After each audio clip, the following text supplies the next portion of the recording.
still got my blue Yeti. I'm good to go, man. Okay. Hello, everyone, to the viewers, few that you may be. Welcome back to 2D4 RPG and Sources of Power. And most of you really had to It's been a while. yeah, and you really had to dress up for the occasion, didn't you? I don't have but I will. Okay. I didn't. Okay, Frog Scanner, can you hear everyone? Frog's gonna get hear voices. Oh dear. Maybe you should see a doctor. Okay. So, good. We get rid of our stresses at the beginning of every episode, right? Stress is, unless I say otherwise, stress is every actual new scene. Okay? Okay. So then I'm stress free right now. Stress free. What might still be there is potential condition effects until you do what's needed to be. Yeah, I've got in peril and indebted and a crisis of faith, but at least I don't have stress. No, you're fine in stress. There's a lot of X's. Yeah. Okay. Right. Bye stress. Oh, it's a new session. I lose a tick on wealth. That's nice. Yep. Okay, so let me just get rid of the pre-game banter. Okay. We don't want pre-game banter. We probably should have a recap. It's been a little while. Yep. So that might not be a bad idea. So I'm going to do the recap first. Okay. So the story ended a couple of months ago where our party was in Jerusalem meeting Ezekiel to get a wee bit more information on what was going on and about the artifacts. Yes? I do believe we wouldn't start with the beginning. It's right from the beginning. Oh, yes, fair enough. Nonsense. Anybody's been here, the last 5 seconds doesn't really count. Okay, fair enough. Yeah, the last we're in a new season. We're basically in season 2. More, Right. So we might as well state what happened on Dresden Files Season 1, Sources of Power. Right. So the story started off where our dear knight, Sir Renn, had been sent off by the Vatican to Egypt to investigate a possible prophecy there. He came across Lord Worcester Redwood, who was a captain, no, lieutenant in the British Army? Captain, yes, sorry. Oh yeah, you were boss and lieutenant, sorry. Yeah, captain in the British Army, who had been requested by his colonel to go down to the city of Luxor, there, to where the necropolis of Karnak is. Due to circumstances of fate or potential GM intrusion, there, two certain characters met up there and found themselves on a boat all the way down to Karnak, along with a nice Dr. Heinrich Himmler, and they found themselves exploring the ruins there. At which point, as they had settled down for the night, a disturbance caused by the local population was noted on was reported by the soldiers on the outside of the encampment. But as the party were exploring, they found evidence of deeper machinations going on and something of a off-worldly power there, which the knight was expecting, but our dear captain wasn't,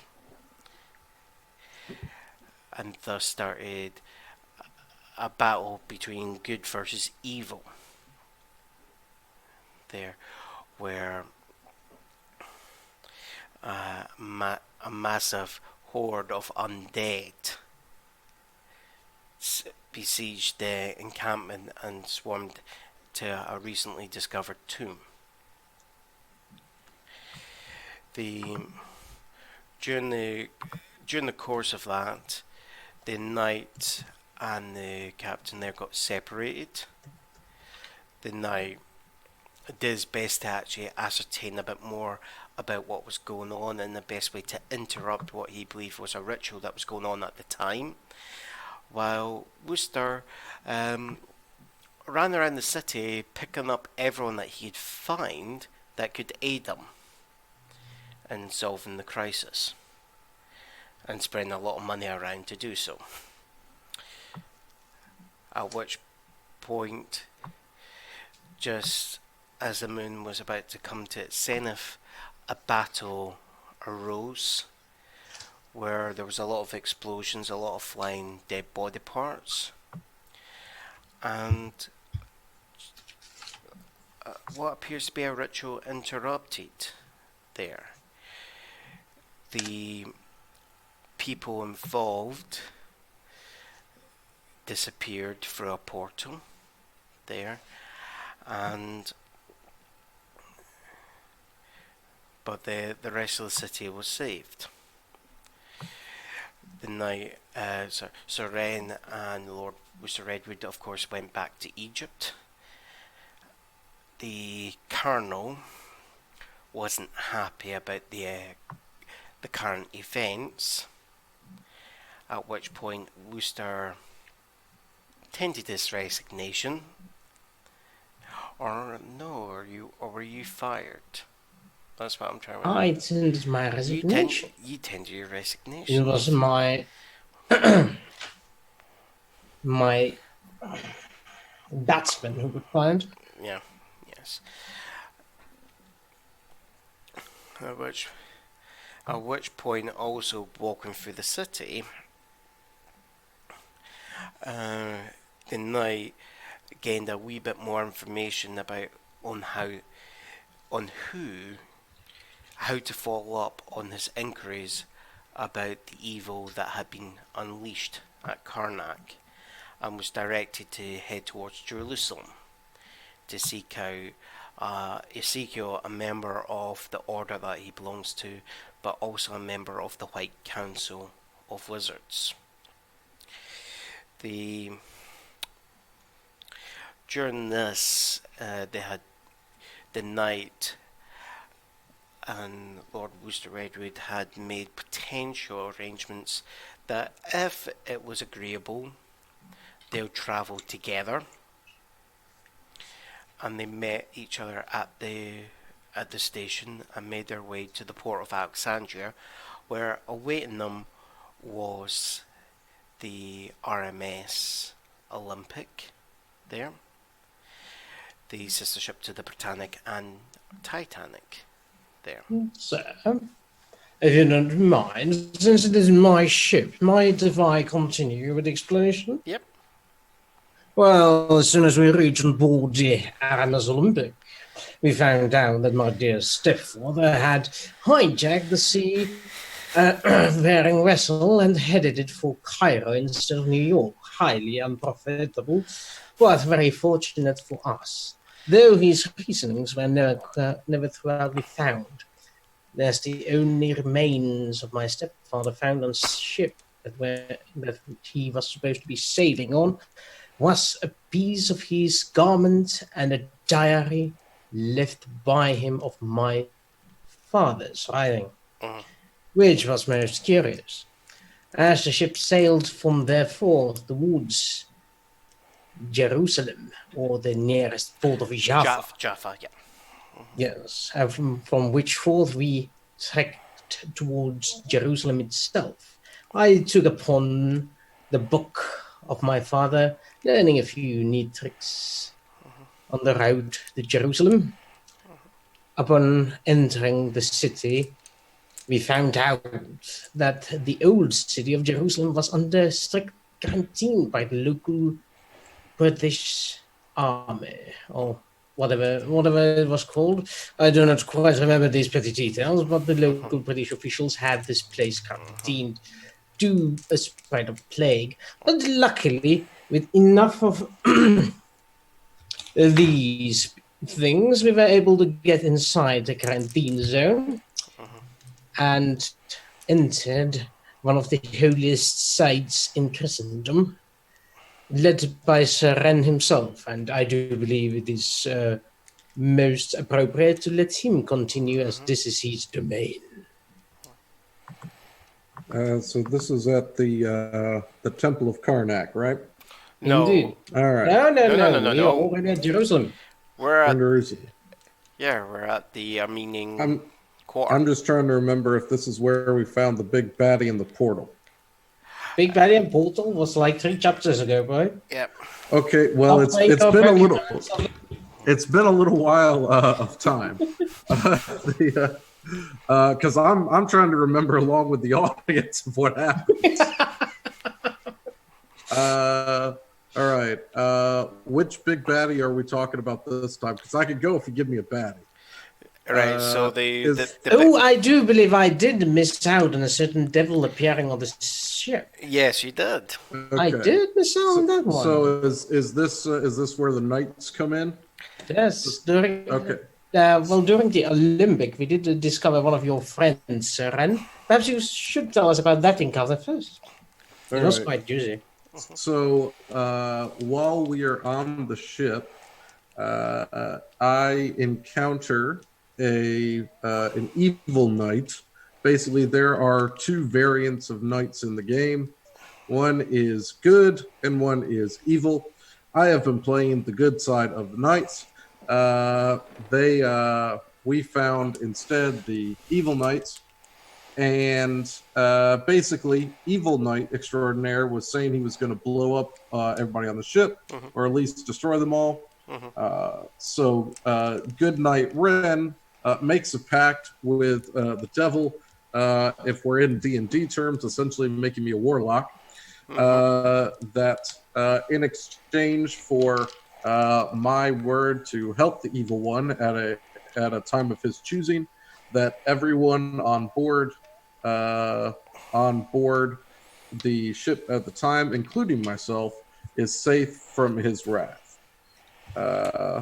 Upon hearing this, as we enter Jerusalem, we find another Knight of the Cross.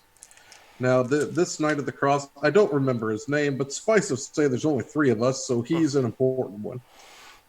Not important enough to remember the name, but important enough to remember that he's a Knight of the Cross. Angered by the fact that one of the 3 Knights of the Cross, the most holy soldiers, has taken up a pact with the devil, he proceeds to attack and strips Renn of his sword, and really just in bad shape. And the ending of the season ends with our hero being tragically cut down and bent low, as it were, and questioning the rigidity of the Catholic Church and the Vatican proper. Well, the ending happened was as it looked like your character was about to be taken away and arrested.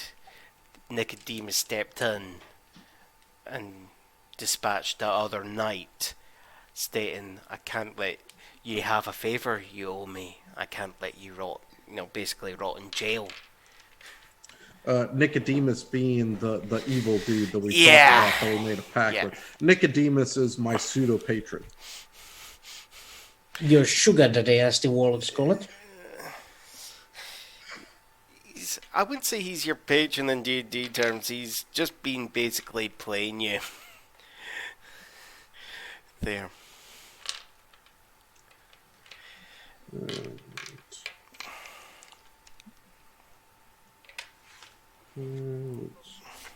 And that's where we left off, I think. That was pretty much the end of the road. Because what it was the final bit was for more information or maybe help in finding the artifacts that you were needing to find to stop the evil spirit of a noob. You were needing to actually get to Edinburgh, and the Wizard Ezekiel promised that he would help you travel the Never. He would help get you through portals on your way. Due to what's happened, There is another. I don't remember the guy's name, but kind of the first big boss that we faced. yeah, that's I tried. Yeah, I tried to chase after him, but he went through a magical portal yeah, into Whereverland, and so as a side quest, I've been trying to tackle him as well. yeah. That was the original one was Heinrich Himmler. Okay, you think you killed him, but you do know that his body was oddly still moving, and there's a suggestion that there might be someone else there inhabiting him because the presence that talked to you afterwards is quite a bit different. There. So the story opens up. You find yourselves in a place that the both of you could never imagine. Quite like Russia. quite like places on Earth, but you've been taken through a portal into the NeverNever, an alternate realm where magical creatures live. So Ireland. Okay. Along those lines. And what you find weird is, like, as you're traveling, there is one moment the changes and the like even in simple like scenery. At one moment you'll be in the most densely packed rainforest, and then 2 seconds you're walking through a blizzard. How did we get into a portal? Ezekiel is actually leading you. He summoned, as a wizard, he summoned the portal for you, Got it. and he's leading you for the portal, and he's leading you all along the way. You don't. Both of you have lost track. All of you have lost track of time. There. Well, I got really nothing much to live for, so I've just been hanging out. And what I'm going to ask you, gentlemen, to do there is to give me $100. this one. That's like what, 140 pounds? So what? The other way around, actually. Yeah, more I like just figured you 70. guys were cheaper than us. All right, continue. What ends up happening is, as I was saying, you found yourselves 1 minute in a rainforest. You're now in a very deep blizzard. There. Can I have you gentlemen do focus rolls to see if you can pay attention? And I actually don't think that I updated any of my things from the giant, because we did a whole bunch of stuff as far as I think, adding things. well, we can do it afterwards. There. Okay. Focus. Okay. Got a 5. Okay. Right. Here's my question to you, Sir Renn. Who's your attention on?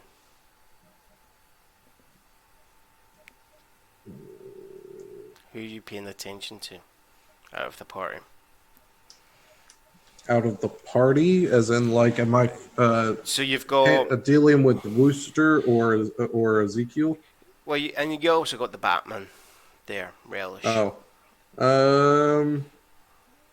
Well, so far, as arrogant as the guy seems, so far Wooster's been the only one to actually bother to help me out in any capacity. Okay. I mean, the Bagman by extension, but I'm always going to kind of place the two together, so I'm going to be focusing on Wooster mostly. Okay. Well, hello, hello. Okay. Well, you hear a crash, and you turn around, and you find that Wooster has fallen to his knees, shivering with the cold. And as you help him up, you're looking around. Ooh. You've noticed that Ezekiel is no longer in sight. Okay. What do you gentlemen do? Well, do we know? So he summoned a portal to Yeah, get us in here yeah. at some point, because we don't know how long it's been, but at some point he did that. Well, Uh, what happened is he opened best way to think of it is a window, okay? okay. And you step through where you were in Jerusalem to a corresponding point, okay, into the NeverNever. Okay. He's then leading you to a point in the NeverNever that if he opens a window there, that's going to lead you to the White Council, okay? Okay. So he's leading you. So this is one of the ways where wizards can actually travel a lot faster because they might have to make multiple. They might have to make, say, do a jump, open a portal here, walk about a couple hundred meters, open another portal, and they might have to. So for those of you watching, it's Minecraft Nether portals. Hmm. That's how Thinking Nether with portals work. portals. They're 8-to-1 overworld to Nether portal. Anyway, okay, I get what you're saying. Yeah. But we don't have knowledge to do as such. No. So right now our little part of the Nether is an ice biome. Is that what I'm getting? There's a fierce blizzard going on. Yes. There. Okay, so we are currently in an ice biome. I think that the best course of action. I am hesitant to try to maneuver him too much, but I also know just from my teachings about these random realms that they can either pass quickly or they can stay for a very, very, very long time. That specific biome. So what I will do. So the Batman is with us. Okay. So I'm gonna say, Robin, will you assist me in picking up Wooster? What part of his? So he's not physically injured as much as experiencing hypothermia, right? No, no. Like it's not a limb, is what I'm saying. No. He's just shivering at the moment. Okay. So we're going to huddle up closely, and we're going to try to continue through the blizzard to the next biome. And the instant we're able to see a new biome, we're going to rest at that point and take stock. Okay. Right. How are you going to be doing that? Are you going to be trying to rush about it, or like, are you running, or are you just taking your time? It is. I think of a person kind of shielding their arms in a blizzard. They're never really going that fast in a blizzard, right? Okay. Because it's a blizzard. Yep. Just focusing more on the protection of our extremities, focusing on body heat for Wooster, and just kind of trudging forward until we can try to find something. Okay. I would say the way you're describing it is really kind of a battle between you and the storm. So it's going to be Yeah. Yeah. It's going to be a roll on force here. Okay. I got a 0. I don't remember the rules for these things though. The rolls. Yeah. So Yeah, we maybe should have taken a small refresher course so before. stuff is like so. I'm quickly do a recap and what these rules are, right? So I'll just bring up any one of the character sheets. So force is just basic any traditional D&D strength roll. Okay. Okay. Haste is your dex rolls. Okay. Okay. Intellect is knowledge based. Focus is anything like taking your time, paying attention to stuff. That's your perception. Perception, yeah, will come under perceptions there. Your guile is your ability to lie. So That's your charisma. charisma, yep. And then you've got your flair, okay, which is your showing off, okay. So And then your mantle, which is kind of your X factor. yeah, your mantles. So Wooster gets some of that. If he can use his wealth, he'll get potential wealth rolls on that. If you have a potential situation where you're on a mission from God, you gain your mantle ability there. It's really just dependent on the situation there and how you describe how you approach it. If you're trying to pick a lock or you're trying to get through a door, are you kicking it down? It's force. If you're picking it, it might be an intellect roll or a focus roll. You know, you're trying to listen and take your time on it. Well, I meant, how does it work with, because you can do certain things to improve your rolls and Yeah. So the things we're talking about here is stuff like so you've got fate points, okay? Yeah. So you could say with your fate point, you would have to use an aspect of your character, okay? Okay. So it might be, Because right now I don't have the new aspects as far as like leaders and things like that.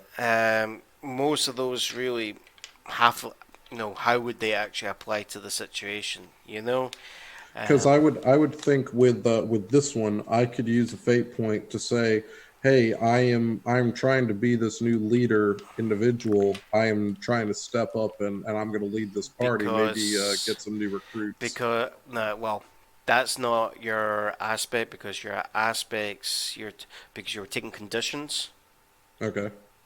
so that's totally different. That's for you. The conditions are for stuff that allows you to use stunts. There. Okay. So you haven't. So here's the question: how do I get +2 on this thing? At the moment, you can't. Okay. So there. What happens is it takes a while. The storm lets up. You're not in a new biome. You find in front of yourself a shard of crystalline ice that's massive here. I can't really that pierces from the ground and stretches out into the sky there, and in the distance you can see at the base of this spire is a dot of light.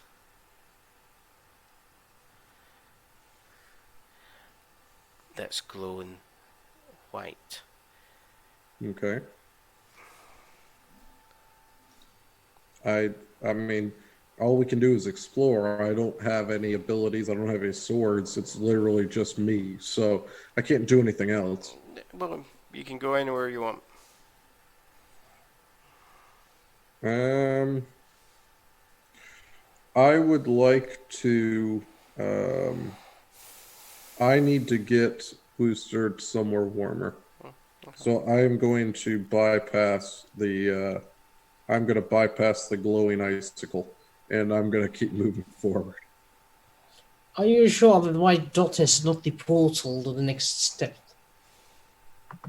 I would rather take. I would rather see you get better, and then us have try to come back.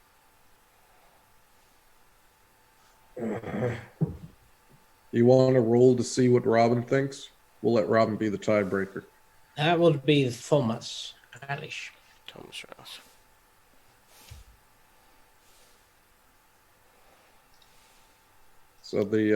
So positive, we go with your side since he's your Batman. Negative, we go with my side.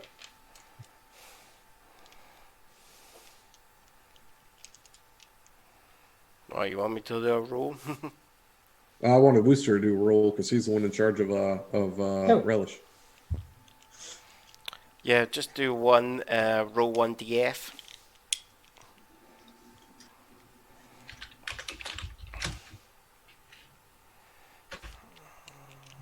Well, that's not helpful. It's a blank.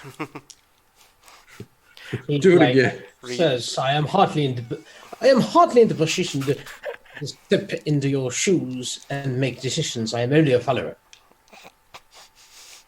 Well, aren't you helpful? I start veering to the right of the icicle.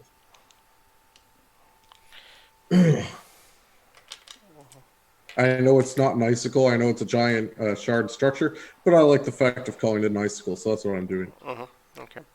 Americans. You know, our snow is not different. We may have less of it, but I don't know that that's an American thing. So. Americans mixing up crystals and eyes.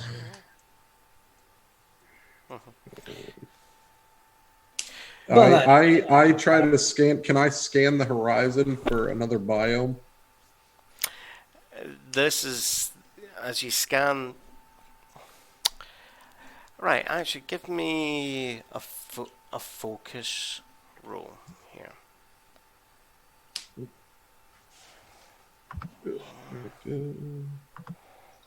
Two. What you see is further off in the distance is what appears to be a simmer. Just what? A simmer. A heat simmer. Oh, heat waves. Okay. Yeah. Got it. Just the Americans. Very vaguely, very faint off into the distance. Just looks like just on the horizon. I pointed out to Wooster. Well, it does seem to be an option. Let me see if I can help you out. Try and summon up some flames to warm us up for a little while. Yeah, he does have cool flame powers. That's valid. I forgot about that. How does that work? Is that successful? It just allows me to do checks based on magic instead of.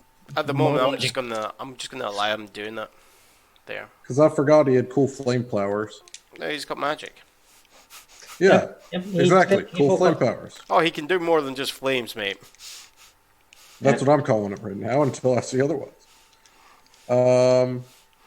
Whoops, I'm in the wrong group.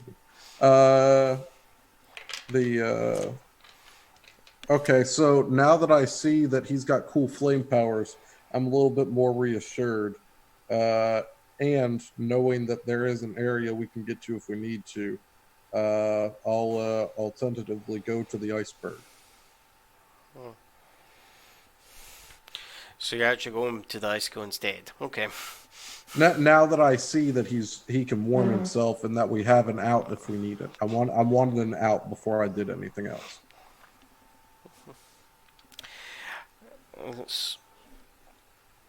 Okay. It takes some time, but you trudge through the snow. and you've finally get closer and closer, and this spire's getting larger and larger and larger until you get to the base. And what you see is the that wee dot of light that you saw off in the distance is a 30-foot tall gate with a blue ethereal light shining out of it. There's quite a deep chasm in front of the actual structure, but a bridge or an ice bridge spans the chasm. How is the gate made of metal?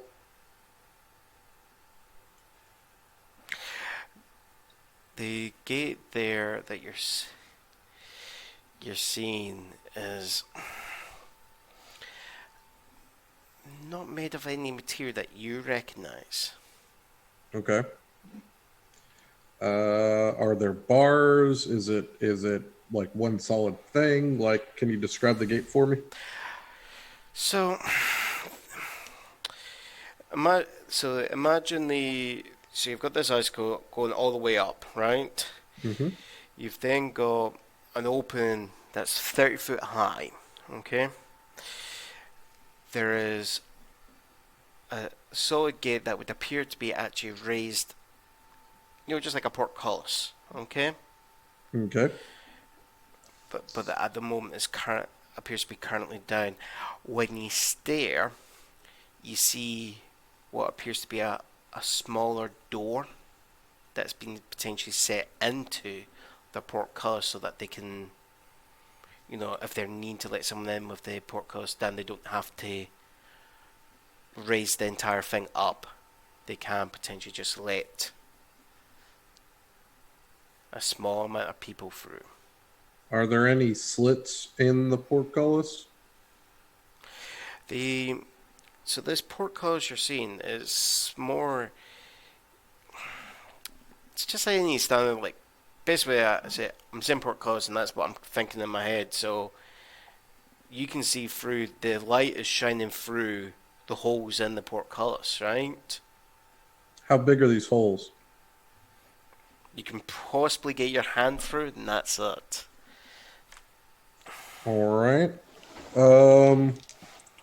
I asked Wooster if he knows any like fireball magic.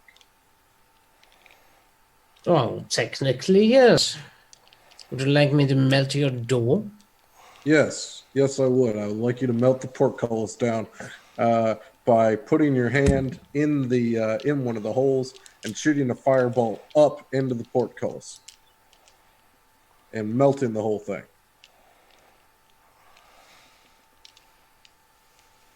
Or at least enough for us to get in. I'll try and use my magic powers to unlock the portcullis and open up the small door. Oh no, I wanted the big door, you know. I know. Yeah, all right. Fine. You do you, bro. So, I'm trying to figure out where there is a lock and use wind and air to move a locking mechanism and open up the door. He's saying that to you. I know. Okay. Wooster, can I get you to do a force roll? Only if you ask nicely. One. So you go up to it, and as you put your hand against it, you feel the burning in your fingers of how desperately cold the material is. as you try to unleash heat on it, the steam just rises and rises. But then, Did you listen to what I was sorry, was saying? it steam or air? Did you say there? Sorry, what? I was using air to Oh, sorry. air and wind. Right. So right, hold on, sorry. So as you're, sorry, I've got mixed up with what Evan was trying to describe. Sorry. Right. Okay. So you try to put this, and as I said, you're feeling the how dreadfully chill the metal is. You try to put in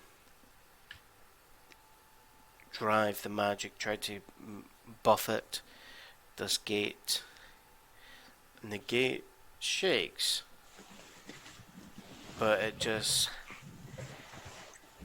settles down. You then see a light pulse through the gate, and a massive boom rings through the icicle. What frequency is it? Are we talking about booming at an F? Or are we talking about booming at a C sharp? What are we talking about? Ah, God, I shouldn't have said booming in front of a guy who studies music. There. It's a massive clash there that just echoes through the tunnel. And a small echo just comes up through the tunnel of what sounds like hooves. You said hooves, Hooves. like horses. Mm-hmm. Okay. No. It does appear we have called in the cavalry. That's a good saying. You should start saying that. That might catch on. Like that seems pretty catchy. Well, to be honest, I think the cavalry is going to catch on us. Yeah, okay. And I just kind of impatiently wait for the cavalry once we're done with the puns. Right. Just out of curiosity, so you've had Worcester go up towards the portcullis. Where are you, Evan? I'm hanging out by Robin Why do you keep calling him Robin? because he's a Batman. What do you want? His name might be relished, but we don't have Batman here, so I just think it's cooler to have a Robin. Plus, it starts with an R, so it's a fun little nickname that Relish and I have been working on. We've had a lot of time in this Feywild. We've got to know each other pretty well.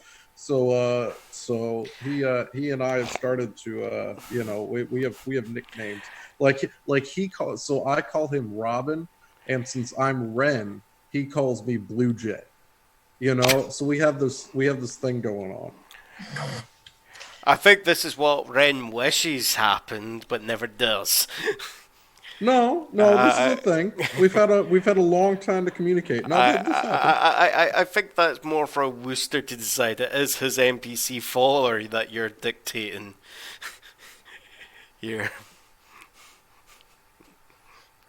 So No, I Worcester, think he's going to be calling you Sir Renn of Derr. The Renn of Derr. Oh, surrender. Okay. The Renn of Derr. oh, it's Frog Scanner for once. Oh no, it's Worcester with the puns. Okay, so as the hooves, the sound of hooves get louder and louder, the portcullis starts to rise.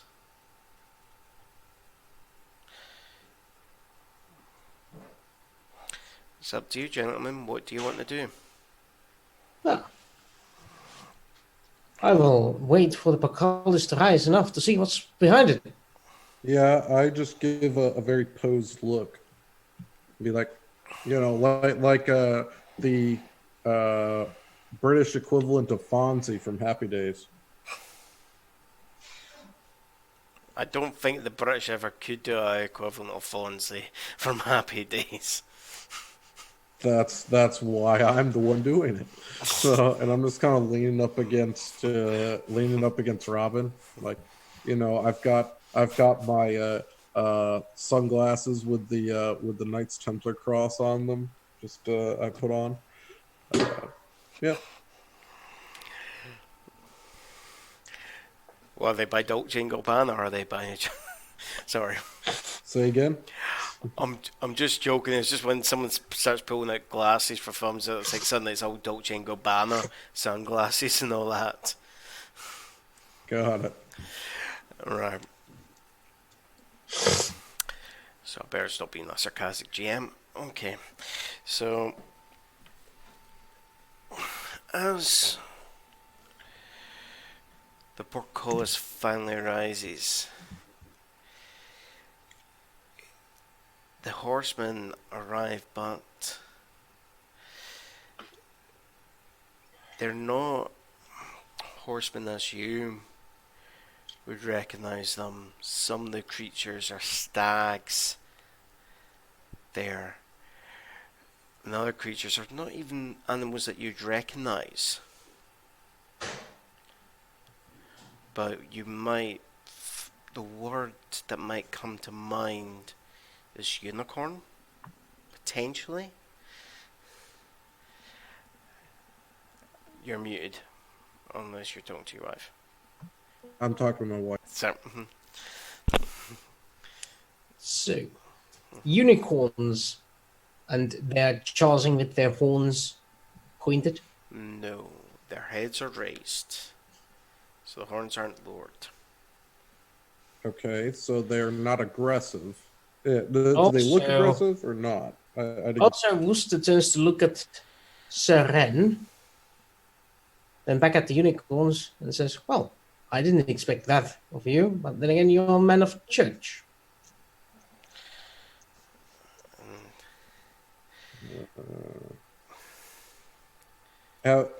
Would I have seen unicorns in my various travels before? You've never been through the NeverNever. Okay. I mean, I would certainly know of them. You've heard of them, but Okay. but this is the thing. The only reason why you're thinking unicorns is there's a horn, but they're not as equine as you would expect them to be.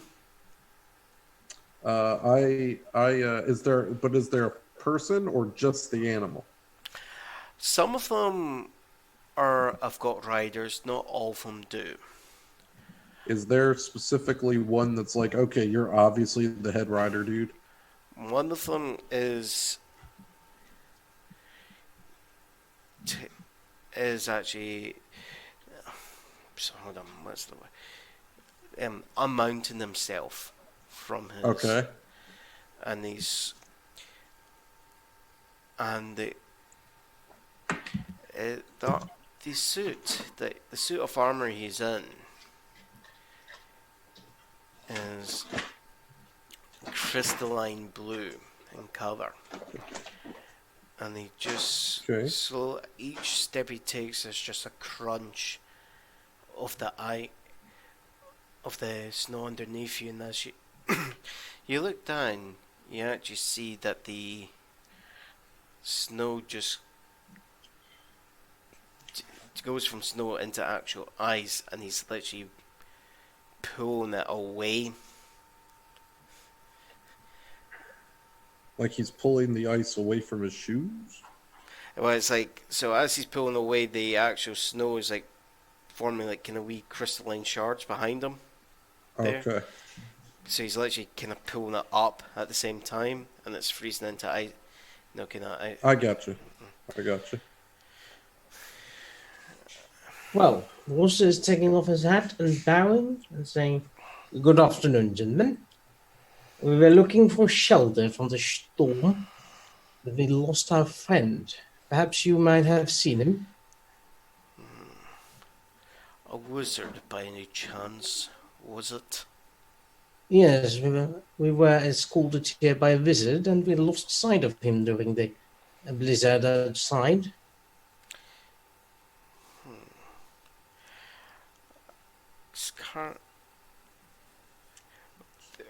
currently, my compatriots are trying to track him, but he's a wily person. But your presence is required by my mistress.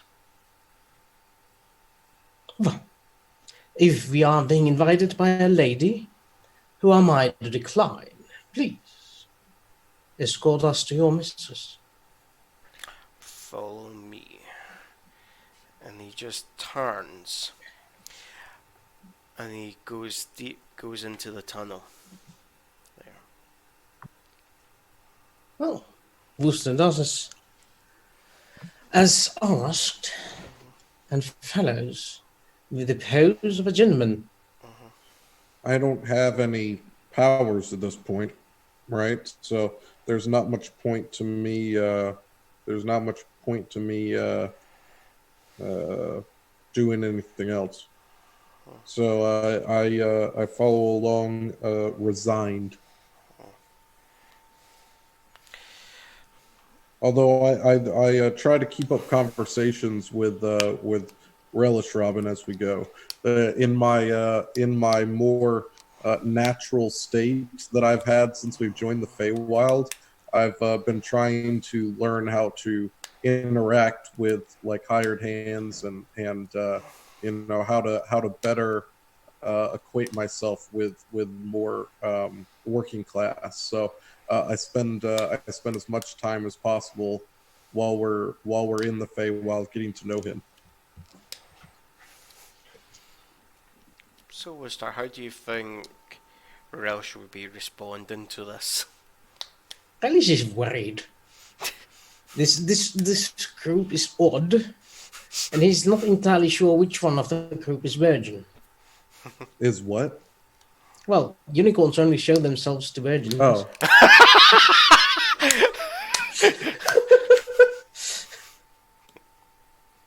He's pretty sure it isn't Wooster, and he's pretty sure it isn't him. And then it leaves the man of the cloth. which makes sense because he's a man of the cloth. Yep. He needs all that inner power for when he sees the Lord. You know. Mm-hmm. I've been saving myself for you, my lord. As ordered by the scriptures. I've been expecting this for years now. Right, joking aside, there. Right. If you can't mock the Catholic Church, who can you mock? The Protestant church?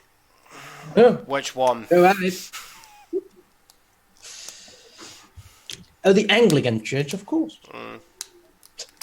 Yeah, they're just as bad. They're just as bad as the Catholic. It's just the brand Not name. worse. Oh, it's I just mean, a brand do name. remember that the first head of the Anglican Church did, how do you call it? Divorced, beheaded, and died. Divorced, beheaded, survived. Survived. Yep. And that was the first head of the church. And then you think about his daughter Elizabeth II had her cousin executed. All right. So Less about where's history this and more tunnel about- taking us? So you follow him through this spire there, and what you find is that actually goes into a spiral all the way up there until after what feels like an impossibly long time, you find yourself in what appears to be could be described as some sort of garden there. Or Can you be maybe more specific about the type of garden? Like, because I mean, garden can mean a lot of things. think there's a fountain in the middle with pebbles all around it. There's a single tree that's currently barren there. Okay, pause. Sorry, I need to be more specific. I meant like, is it a green garden? Is it an icy garden? Since we're in this ice shard It's thing. not right. So it's at the moment. Think of like a manicured garden that you get, but it's in the middle of winter there. Okay. So So, it is green. So it's a nice. It's lush. but there, like, it's more like the any flowers that were there, you know, they're starting to, they're right in molten there.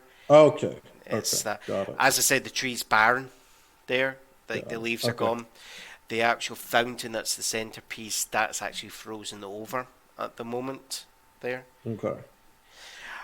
and it tapers to in this kind of courtyard garden, kind of tapers to a point where there's a throne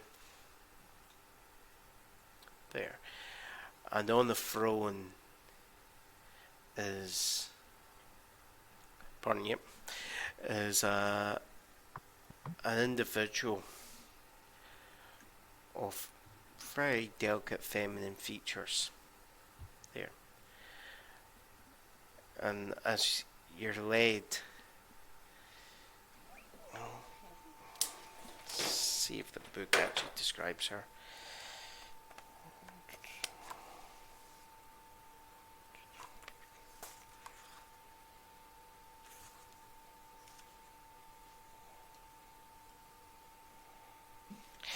So, she is pale and slender with silvery white hair, but when you look at the eyes, there's a glint of green and something more of a cat-like nature to them. She's Galadriel from The Lord of the Rings. No. Think even older myth and stories. Okay. Obviously, some Lord Worcester takes off his hat at the presence of a lady and bows. You have summoned us, my lady. She just looks at you and goes, I summoned you because you knocked quite rudely on my door. I look My over at Robin and I say, she's not wrong. my apologies. We were not sure whether or not the place was inhabited, as there were no signs of life, and we were seeking shelter. If we have caused any disruption, we will leave. I'm waiting till my subjects retrieve the wizard that was leading you. You should know better to step on Winter's domain without permission. We were not aware of such trespass. Our guide was woefully misinforming us. I step up and I say, "Hello, ma'am. What exactly did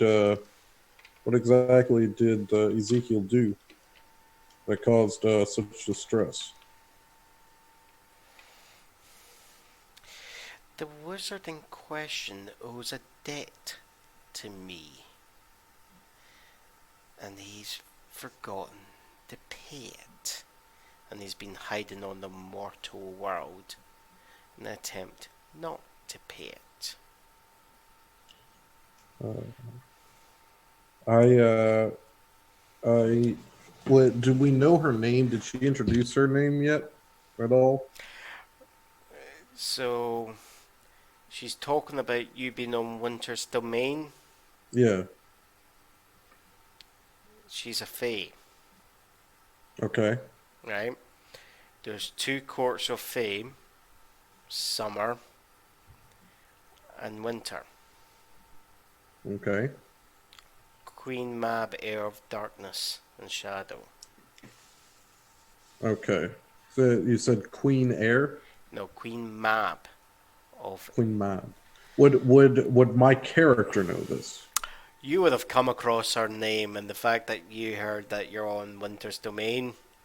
So my character would understand what's going on. Yeah. Okay. I say Queen Mabe. Is that it? I don't want to Map. mispronounce it. Map. Map. Okay. Because mispronouncing it is not part of my gambit here. So I just No. If you know. you mispronounce, like it's like you know how you were being cheeky and saying Nicky to Nicodemus. Yeah, like that's not my actual intention on this one. Yeah, So you were really being insulting to him there. yeah. This So is the so thing. You're really pissing off someone. Like, to put this in perspective, in scale, she is on the same level as some of the archangels. so yeah, I'm actually not. I'm just trying to get her name right. Yeah. So assume that I address her correctly. Yeah, I'm going to give it And that. I'm going to get. yeah, This is what I'm saying. This is what if you're going to do something like that, I'm going to actually say, are you wanting to say it like that, or is it because you've just yeah. fluffed it? So That's what I'm clarifying. so go ahead and assume that I stated it correctly, and I say, is it impolite to inquire what favor he owes you? And in what way could we be of assistance for you?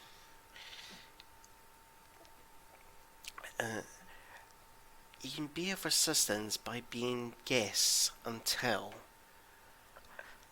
my subjects retrieve the wizard. And I can then ascertain if you're just as guilty or if it's just unfortunate coincidence you're in his presence. How close is Wooster to our interaction? Because I feel like you said it's up to a throne, right? Yeah. So I assume that I am like how many steps up is this throne?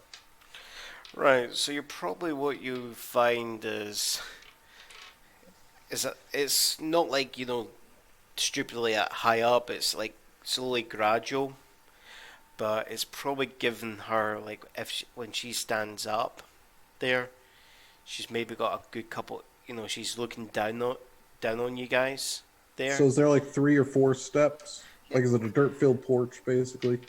It's a slow gradual rise, so maybe a step or two at most. I say Okay. It's not. It's not like one of these like steep ones going up to it. It's more gradual. Okay, so just a couple. Yeah. Wooster, where are you? I am quite next to you. Okay. If I So, respect, because I feel like I assume that I'm kneeling at that bottom step. Right. Okay. Yeah, I don't have any powers right now. I can't really do or say or really do much of anything. So I say that sounds positively well, no, I do my best Wooster impression, and I says, well, that's positively lovely. We would love to stay and be your guests. And then I kind of give him a wink, but like not one to like hide from her, but more to just be like, hey, did I get it right? we would be delighted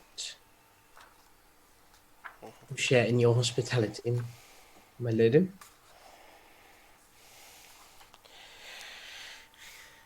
As at this point, Mab raises her hand and beckons, and you hear the clinking of armor again. It's the same It's the same suit of armor that brought you into the actual spire. The helmet is taken off, and unlike Mab, where you see the kind of feline eyes, the person that's looking out, everything seems to indicate that he's human there. Mab just looks and says, "My knight, take them and make sure that our guests are afforded every comfort while they stay here." And this man in the suit of armor bows quite deeply, and then pulls out his arm and points it in the direction that he wants you to follow. And he leads.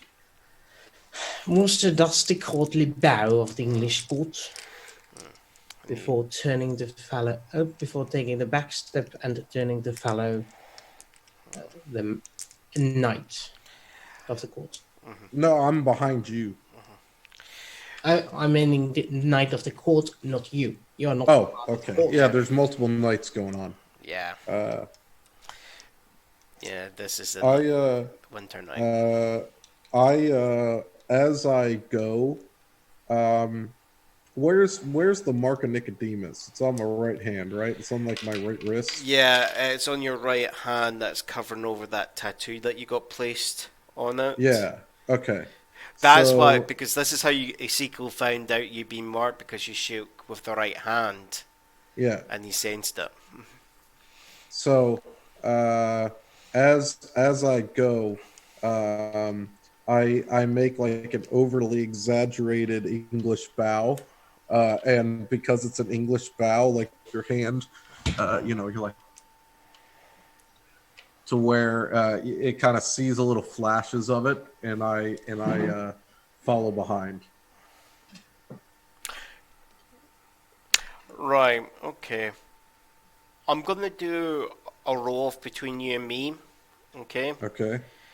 I want you to do because you're literally showing off. It's gonna be a flair roll. Okay. Yeah, because I've got a lot of flair. Yeah.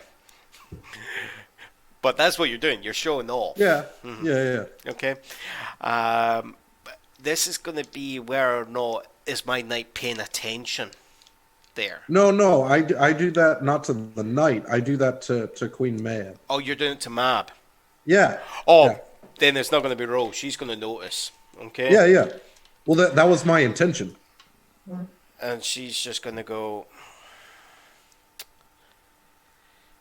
Yeah. Like I'm not trying to deceive anything. All right. Okay. And she goes, "Not wise to show that mark in a lot of places." I just can't communicate to her with Wooster around or like anybody else around. So that's like the best I can do to get her attention. So I'm like, okay, well. She looks at the knight and says, "You can take the mortal. I am going to speak to the knight of the one god privately." And you just, before you can do anything, Wooster, you feel a hand clenching on your upper arm. And when you look, you see the same's been done to Werlish on the opposite side, and you're both led by this knight away. How rude. Mm-hmm. And now somebody's been listening to Full House, the TV show. Mm-hmm. So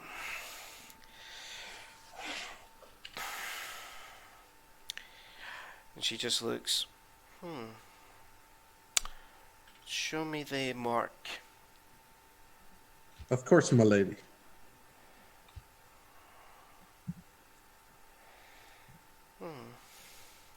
The mark of Lucille, the deceiver. Do you have her coin? I believe so. And I say I don't say I believe so to her. I say I believe so to you, because again, this has been a couple of months. I know I have a coin. I don't know. Well, I don't know if I have the coin. No. I'm good. I'm gonna need your assistance No, no, to no. whether I have. This is our question. So, what happened is you notice you had the mark, Yeah. but this is the thing. You don't have the coin, but this is the nasty thing about the coins, okay? And the potential possession.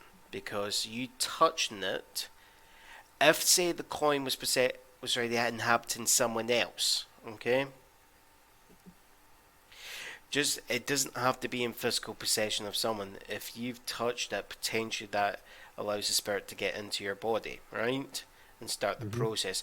Because like the example in the book is Harry Dresden, he had the coin for a while and he buried it under concrete and the coin Okay. was still able to work itself on him there Okay. because he had to basically find a way to remove its mark on him. But the issue was him doing that would also involve him having to give up his magic, and he Hmm. couldn't do that.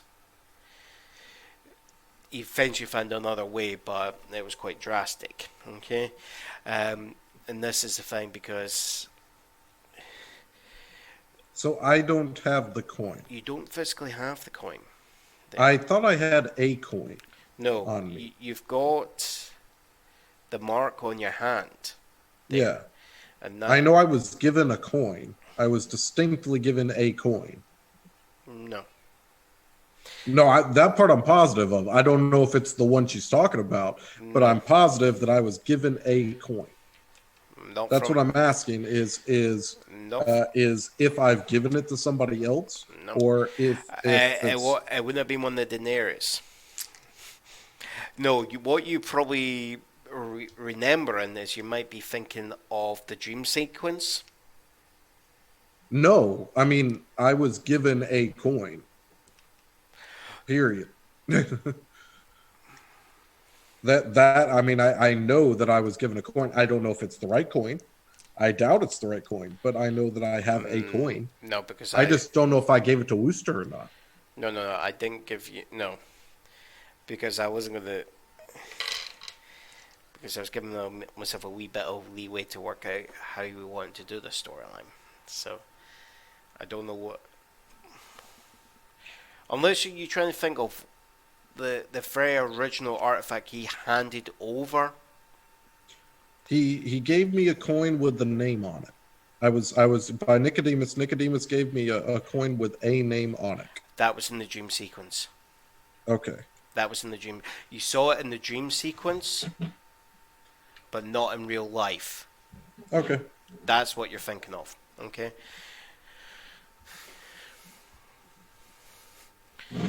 Um. Okay. And she just goes.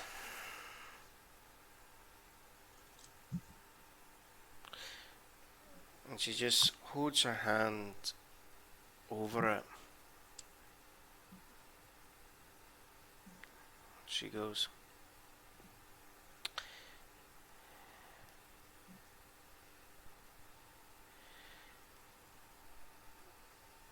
And he says, if you don't have the coin, you may be safe. But the only way to know is if for you to actually allow me to peer into your mind. I look at her and I say, at this point, I really got nothing to lose. There isn't anything on me anymore. I saw a powerful being. Might as well put my lot in with you. Do whatever you're gonna do.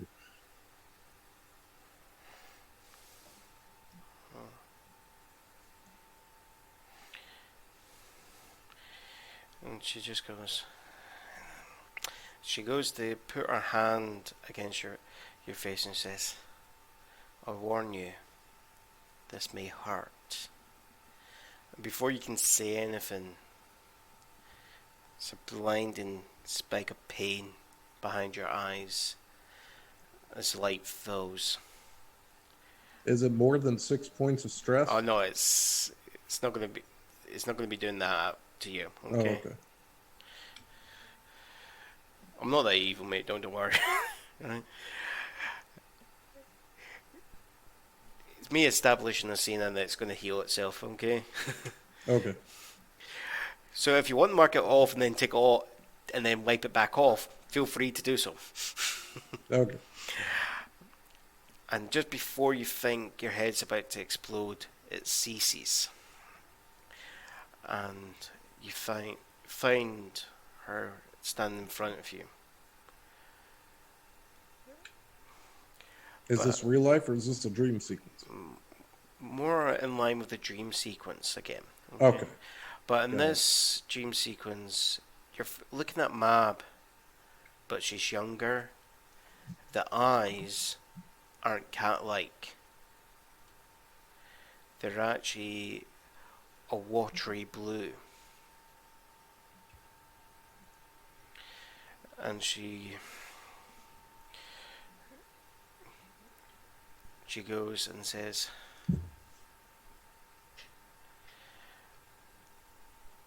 "You have to be careful with the Denarians. Even I do not make deals with them lightly."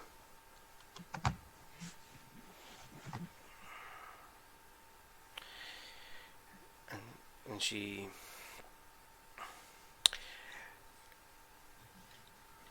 goes and says, "Let me see the moment. When did you make your deal with them?" And of course it brings it back to the moment of when you were shaking hands. And she's looking. And that's the kind of like the moment of you both shaking hands that slows down to a crawl. And like the both of you, so there's an image of you and Nicodemus standing in front of you. Mm-hmm. And both of you can walk around and look at it and find detail. And she slows it down to the slowest crawl that you can ever imagine as the hands separate. And you see that there's a mark forming on your hand. But she says, "Look at Nicodemus's hand. There's no coin on it. There's just a glow of light emanating from his hand." Nicodemus knows how to play the order. He can't physically go into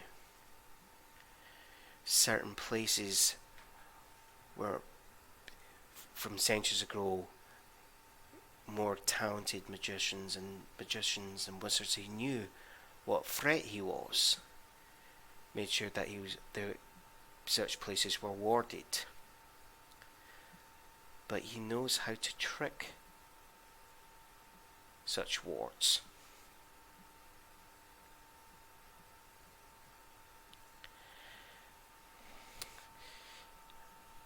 If you were possessed, if there was Lucille, she would be here.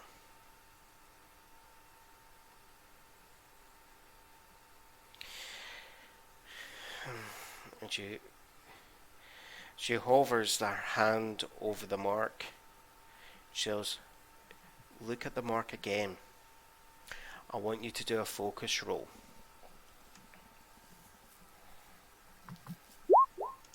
4. Okay. And what you're actually seeing from it is that mark. You know the story of how Lissy was saying that mark will never come off. I assume it came off. It's not all the way off, but you're seeing that the tattoo that you had put on your hand is actually coming through parts of it. Okay.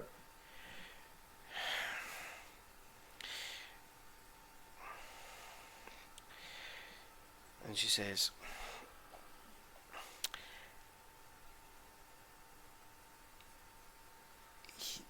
"It would appear that Nicodemus's plan was always to get you to shake his hand. He put you in a situation where you felt that confrontation was the wrong course of action. He wanted you to shake.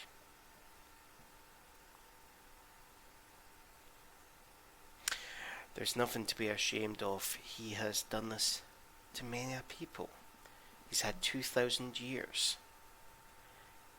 or close to learn how to play people. And even I take care by making deals with him.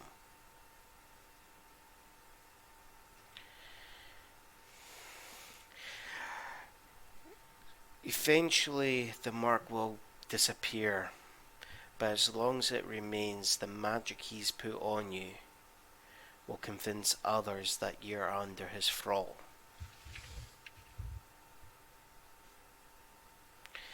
There may be a magic somewhere that can remove it entirely, but I do not have access to it myself.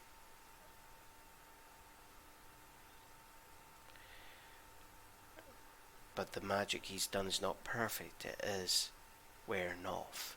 It can be defeated.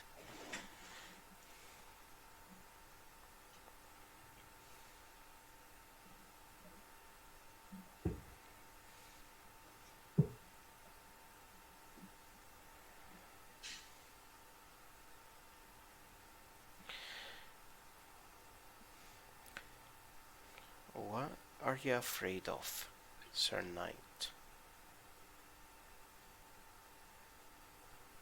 The loss of control.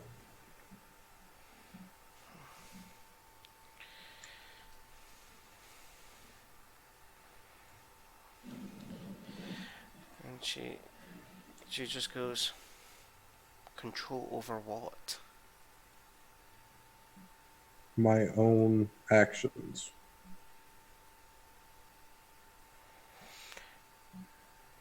And if I was to tell you that there was potentially a prophecy that mentioned that knights of the cross would fall and only one would stand against the darkness, would that make you doubt that you still have free will or not? Well, I would assume that the gentleman that has the three swords would be the gentleman of the prophecy. So I assume it's already happened.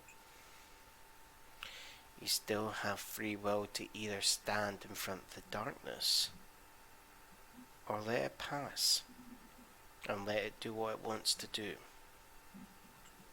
So so in Ren's mind, you know, he's at a point mentally where he doesn't view anything that he's doing as impactful.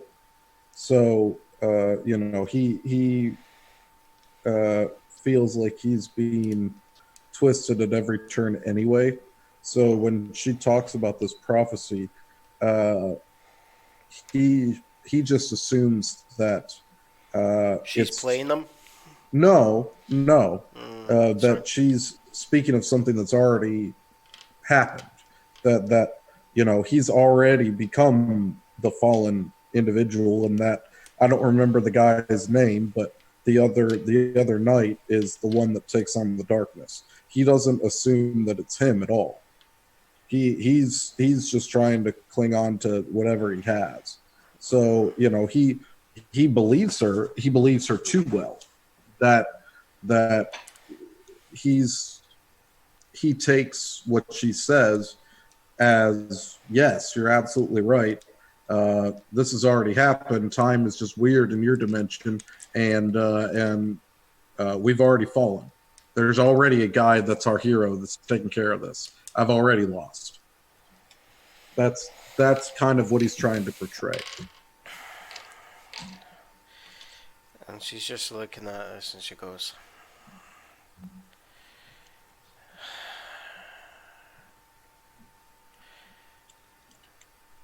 children, children, children.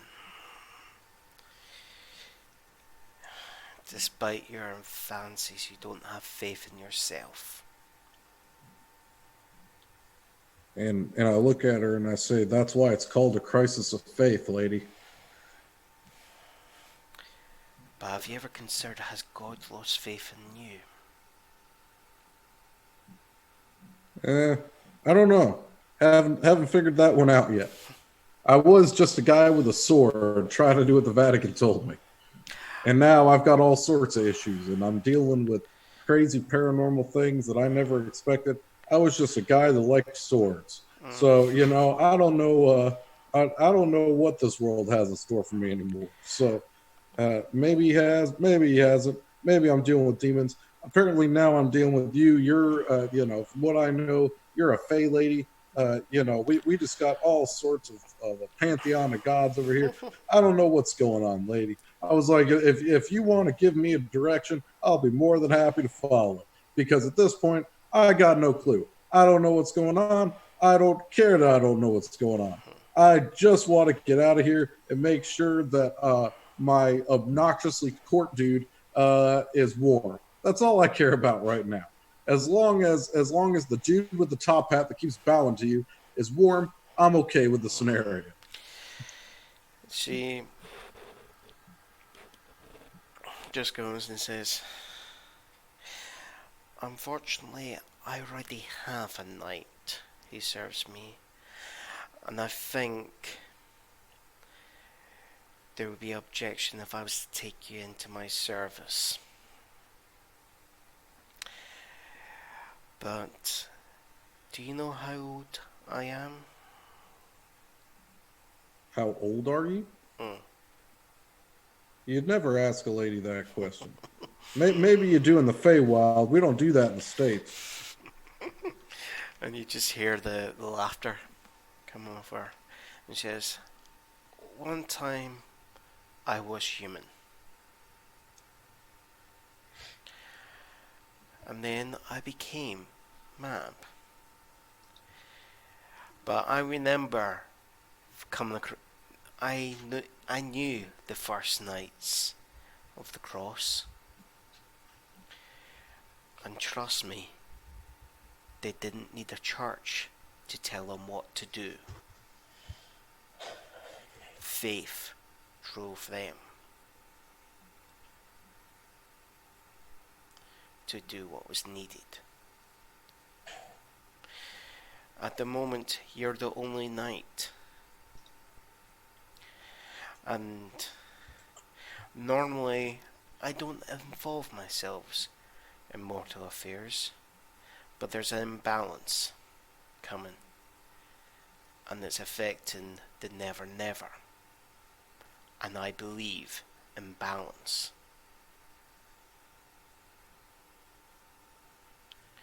And I think only you may be one of the people that can help restore it.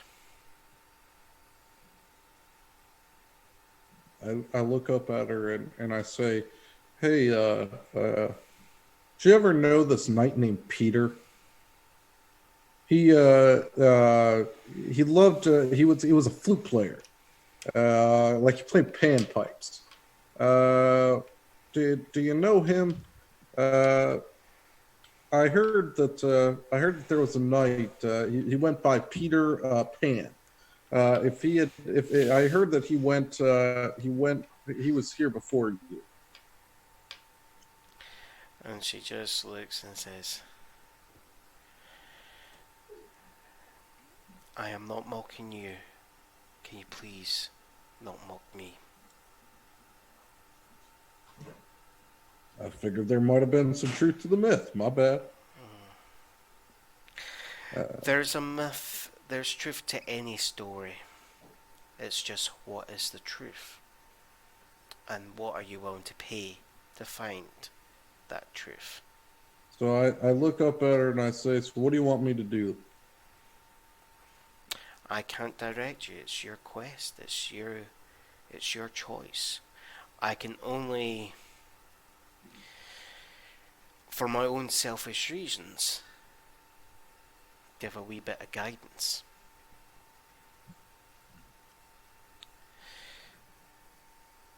And I'll be honest, I am not what you would class as good or evil. I am just a force of nature. I am just afraid that if you do not do any action, that what will come to pass will just change the balance and then change my nature. And I don't like change.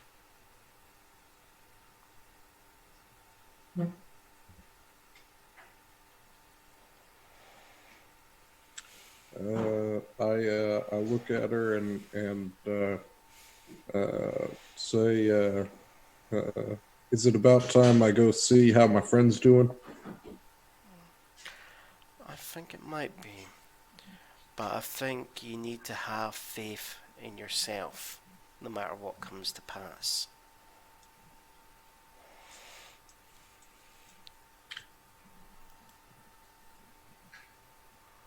I start walking in the direction where I saw the other night.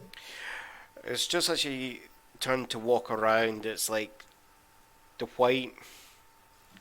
There's a white out again, and it's like you kind of snap out, and you find yourself you're just like you're walking along. Back, so you've broken out of that dream state. There. We're then going to go. I think we'll call it a break right now. Okay, with the time. Okay, and come back in. What are you guys needing? 10-15 minutes? Nah. We'll be back at 45. Yeah, fair enough. Okay, See you at 45. thank you.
Hello, hello. Hello. Hello. Apologies for our tardiness. So we come back and we find Worcester and Thomas Relish there in a very well-to-do room. And in the middle of the room is quite a sizable table filled with foods and what appears to be also some steaming goblets of some very hot liquid there in the middle of the room. And it's the knight before he leaves says, "Feel free to take what you need. You're guests of the house." And he closes the door. Worcester does take a glance around. It's just him and Relish here, it appears. Yes. Yeah. Well, you would expect a lot more from a court of the Queen than self-service. It appears, Relish, you and I must make do. Let's see if they have some property around here. What's in this liquid? As you're kind of sniffing it, it's coming back, and the closest you can think of is a mulled wine of some sort. It's just the spicing's a wee bit different from what you'd expect. Well, wine, I suppose it will have to do. They have no tea. There was some sort of edibles as well. Yeah, table is laid out. You've got like the turkeys, you've got the pheasants. One looks to be a soup of some kind. Yeah, well, cheerios. Alice, let us enjoy ourselves while we wait for this soon night to be done with his parley with the Queen.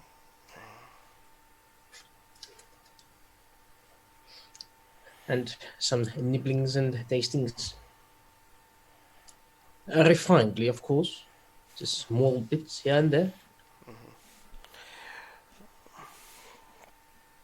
And as you're doing this, the door opens and Sir Renn enters, guided by another individual. I look over at Wooster. I say, "Sup." Well, it appears you had something to discuss with our dear lady. Yeah, classic dashing young archaeologist, queen stuff going on. The general use. So, am I going to have to hide it to the press why the Queen is pregnant? I don't know. She's got weird magic powers, dude. I don't know. Maybe not. Not sure. We'll have to see what happens. I'll just point it that way. So Yes. I see we got some food here. What do we got in front Feel of us? free. I do believe you Americans call this a buffet. Yeah. We would call it a spread. A buffet, and you would think for a court they'd have, like not just self-serve, right? I was exactly lamenting that to Mr. Relish just a moment ago. But alas, it appears that the hard times are upon the court of the Winter Queen, was it? Yeah, I guess we just we're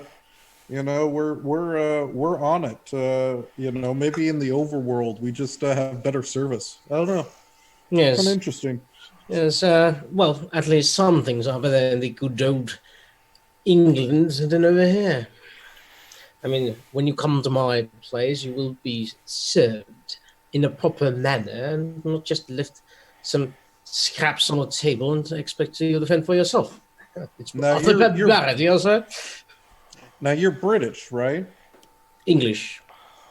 So do you know a lot about this Edinburgh that we're going to? I mean, I know it's like a pretty major city in Scotland, but Yes, have that would be the capital of contacts? the Scottish province, or the self-governing region of Scotland, I believe. Do you have It's any a bit north contacts of up my there? estate. So then, how are we gonna get our way over there, and how are we gonna get our way out of this crazy whatever this is? I do believe the Queen is about to arrange for the capture of our guide, Mr. Ezekiel. Well, I hope that we can at least get back to Earth. That'd be nice. It's just as you're saying that, you hear a shriek of anger on the door. What'd you do this time, Wooster? The booster turns to look towards the angry sound. The door opens and the knight is there and he goes, I do apologise, gentlemen. I need to take you in front of the Queen again. If that is our host's request, we will be glad to oblige. I was just over there, but fine if we have to. Cheerios. After you, sir. But of course. So, go back up, and you're back again, unfortunately, where you previously have just been there. And you can just see that Mab is just walking around, and there is an interesting addition. There is a couple of nice ice statuettes that didn't belong a couple of minutes, when you previously did. Is either of them in the shape of an Ezekiel? No. Then that's worrisome. She turns and says, it would appear that the wizard is smarter than my best trackers. He has gotten into the territory of summer. I am going to send you as envoys to speak to our Titania and see what is needed for Ezekiel to be released. You can do this, and now afterwards, I will make sure you're transported through my territories to wherever you need to go. Well, I would appreciate a lift to Edinburgh, but I do suppose, since a lovely lady does ask it, I can be your envoy. Sounds like as good a plan as any. It's either that or you become my permanent guest. I do believe there is no need for threats at this point, as we already agreed. Now I don't know. Is it still going to be self-serve? Because if it's not going to be self-serve, this place is kind of cushy. Let's just say it would be the accommodation more towards the bottom. Oh, yeah. All right, let's go to the summer court. I'm not really I'm from the south anyway, and it doesn't get too cold, so I'm all for getting warmer anyway. Not that your palace isn't great, my lady. It's just I'm more of a heat miser rather than a snow miser. And it's just as you're saying that, she just directs her guards to lead you out, and you're still talking as they take you out. So that sounds normal. Here, what happens is you're taken in a carriage towards the borders between winter and summer. Well, at least they do offer us a ride. Would this be considered fall? No, this would be considering springing it. And We're going from winter to summer, so it's springing it. so, and you find you find yourself there at a. They let you go, and they point towards that way is summer territory. They should be expecting you. Well then, thank you for the ride, gentlemen. We shall meet again, sooner or later. Those steps out. Relish, let's head out. And Sir Renn, you as well? I just follow along behind him. Relish nods towards the knight and says, Knight of Derr, please follow. So That's Sir Renn of Derr to you. So you make your way, and you find a small force of centaurs waiting for you. I'm not sure if I prefer centaurs over unicorns, but it's a nice change of pace to see every mount with a rider. And one trots up to you and actually goes, "Are you the envoys?" We are duly appointed envoys of the Winter Court. Lord Baron Redwood at your service. This is Sir Renn of Derr. At your service. And he goes, "The summer court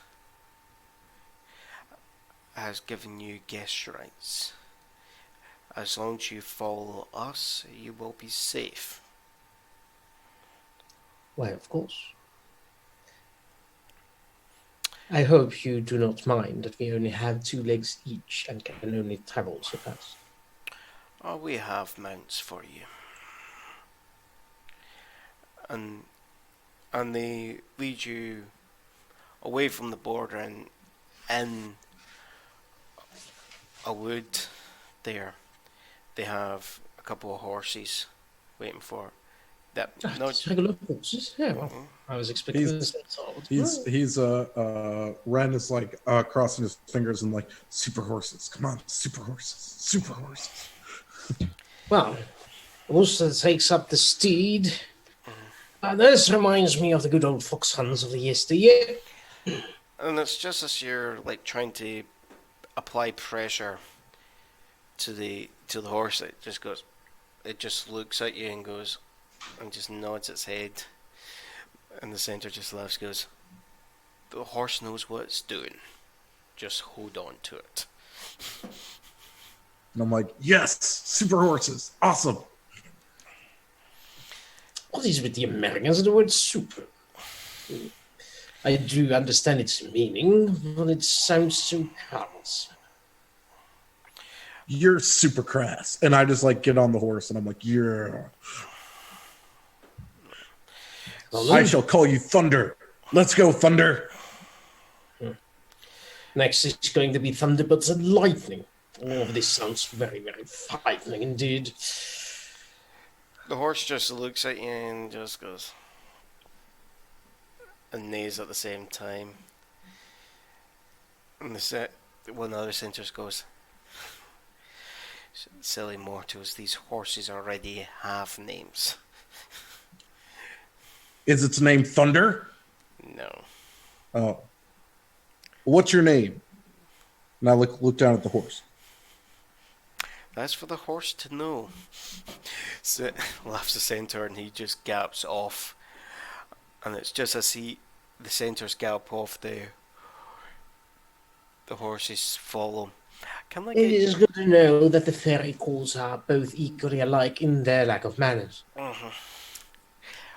Just out of curiosity, can I get you... Guys, just give me a force roll here. Can I apply an English gentleman on this? Yeah. I mean, the dude does know horses. I mean, this is in this part of the ability to be able to ride, is it not? Yeah, sure. Yeah, that would apply, yes. So if I need to use a fate point to apply that? Or, yeah. Okay. So I can roll first and then apply, or I have to apply it first. You can do it either before or after. But it's only the +2 anyway. If you do it after, you can do the reroll. Okay, so it's better to do it afterwards. Potentially, Yeah. Okay, so All right. So I'm gonna do so first roll it's not first. +4 if I do it before. Okay. I got a 3. Okay. I got a -1, so I might as well give myself the +2 for the sake of it. Okay. Why don't you re-roll? Yeah. Nah, +1 is good enough for me. All right. Okay. It's a steady single occupation. So. Yeah. So, Wait. Sir Renn's not surprised by the sudden gallop of the horse. I'm like, yeah. I'm ready for a super horse. So when the super horse moves, I am prepared. But it's like Lord Redwood, he doesn't lose his mount, but there is a moment of like, hold on. No, Well, this does lack some reins. Yeah. It's pretty hard to hold on to a horse without a saddle. so you're See, Daisy, I almost lost my hat there. This is making it pretty hard to smoke a cigar. Where's the mane on this one? and Well, how's Relish doing? Rosie. What? Relish is a 7. He does whatever he's told. So he's like, holding on. Yeah. But how's he problem. doing on the horse? Yeah, just Wister, do a roll for relish. There. Relish probably has that same force, so Yeah, you get -1. Relish is looking green in the gills. There. Poor Relish. Well, too bad he only joined my service at the army. He would have gotten some decent horse exercising. Takes a while, but eventually you pull in, and it's like you're taking a path through the forest, and the forest then opens up into a massive open glade there, and there's a throne there of titanium.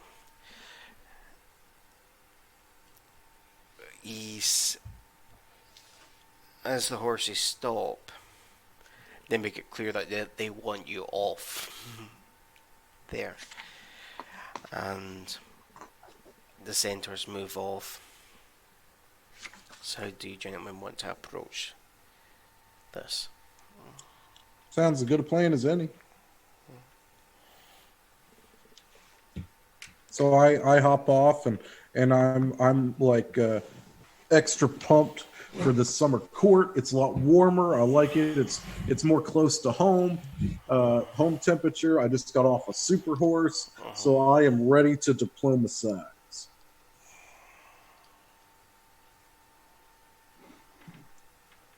So, Lord Worcester does make a fair stride towards the center of it all. He is the envoy of the Winter Queen after all, and he needs to act with certain points. Poise. How do you pronounce it? Poise. Poise. Sounds poison.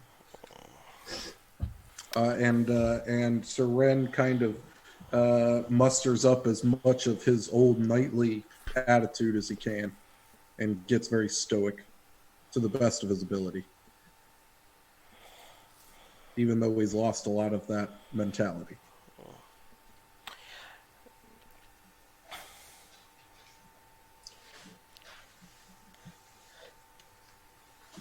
As they approach, the Lord Worcester takes off his hat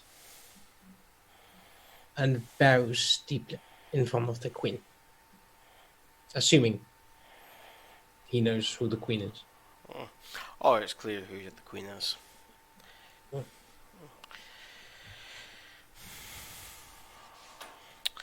So Titania looks quite a bit like Mab, but instead of being pale, there's a nice, healthy color to her, and her hair is blonde instead. So she's Galadriel. Hmm. And she looks. Mab has sent you to talk to us about the wizard that's crossed into our territory. Yes, yes, Queen. The lady has asked us to inquire what it will take for the wizard to be handed over to her care.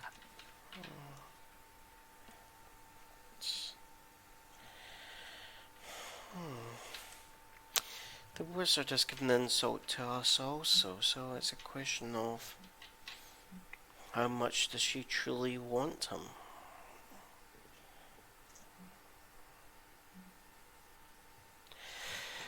Hmm.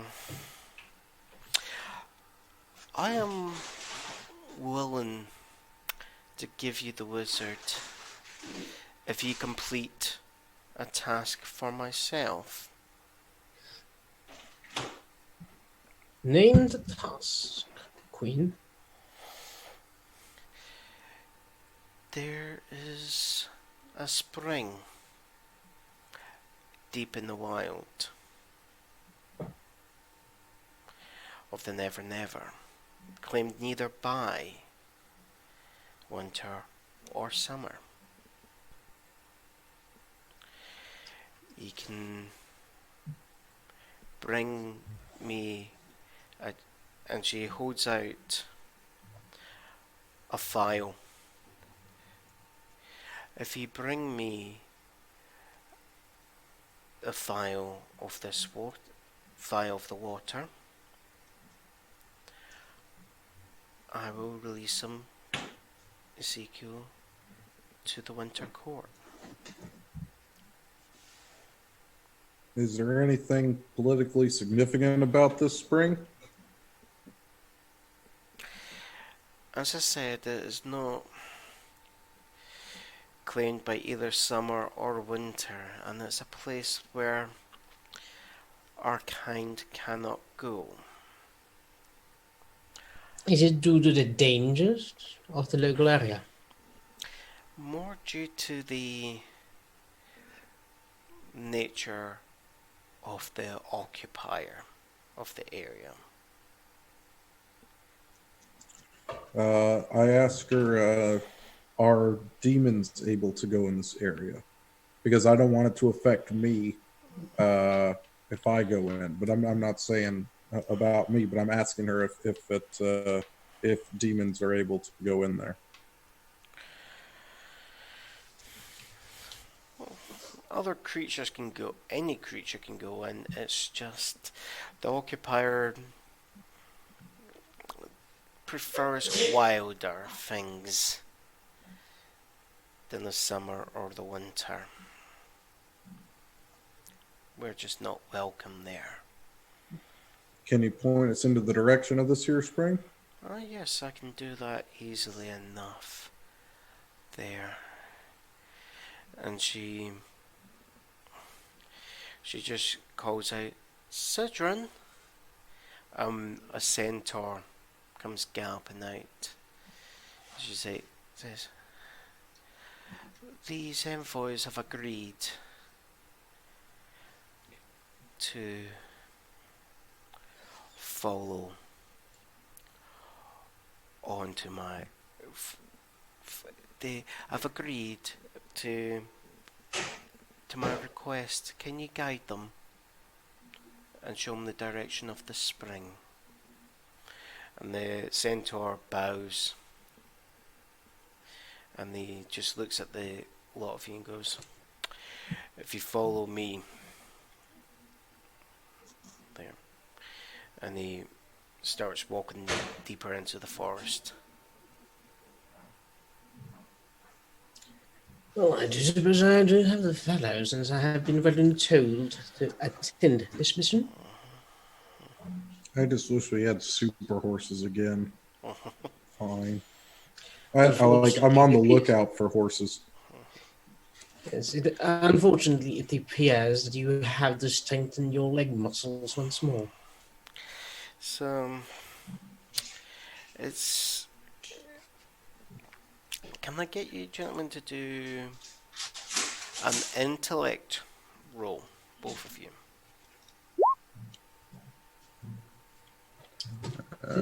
Success in that. Four. Okay. What you're gonna notice, Ren, is you've walked for miles. Okay. I what for miles? You've walked for Oh, miles. okay. Okay. But the actual sun hasn't changed position at all. Like it's still in the same place in the horizon. Yep. Got it. Okay. Where in the sky is it? Probably kind of like between like the noonish and like 1 o'clock position, you'd assume. Okay. All right. So high in the sky. Yep. Got it. And it's just as you're approaching. After a while, Surgeon stops and he points, and he goes, "I'm not gonna go any further." And he just points and says, "You follow that crack, and that will take you to a pool. That is the spring. Take care."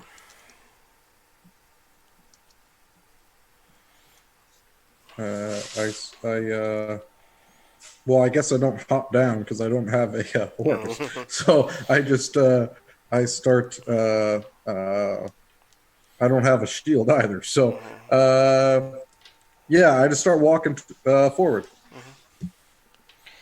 And as you're walking there, and it's what you find is you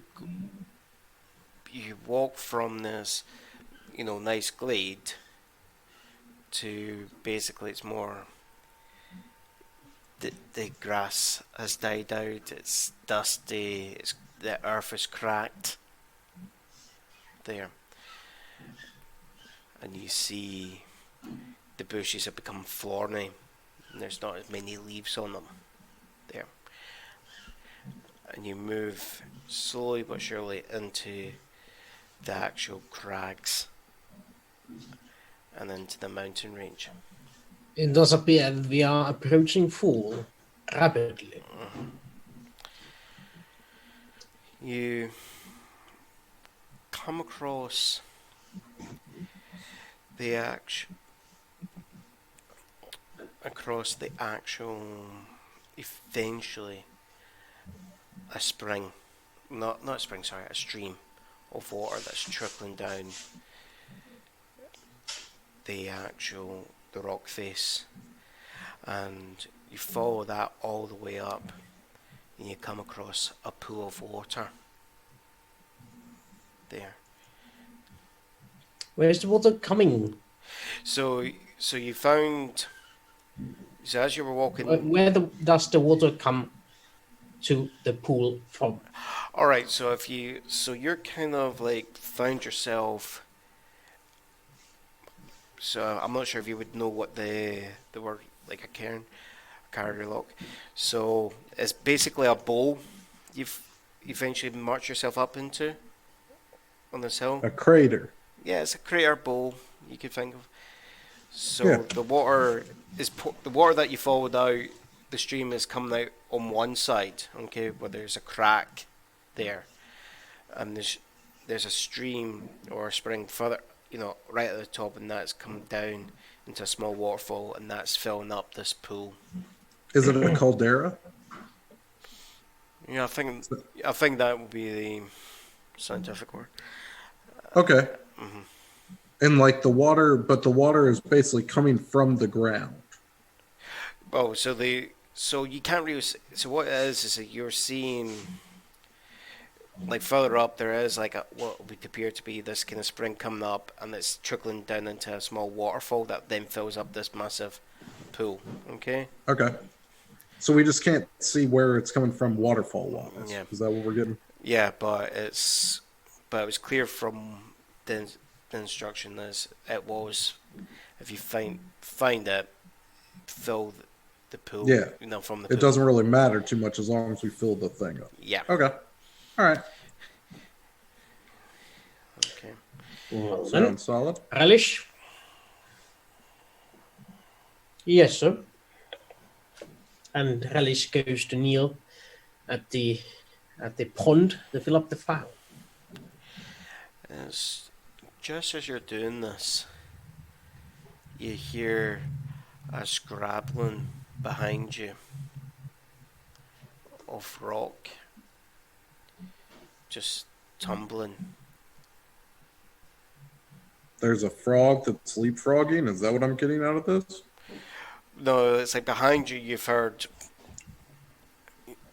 so you know how you're in this kind of crater. You're walking up to the pond. Yeah. There, it's rocks coming down one of the sides that's behind you. Okay. Okay. So rocks coming down. Well, obviously we'll turn to look at this avalanche coming at us. As you're looking around, you see a big head rising up over the lip of this crater.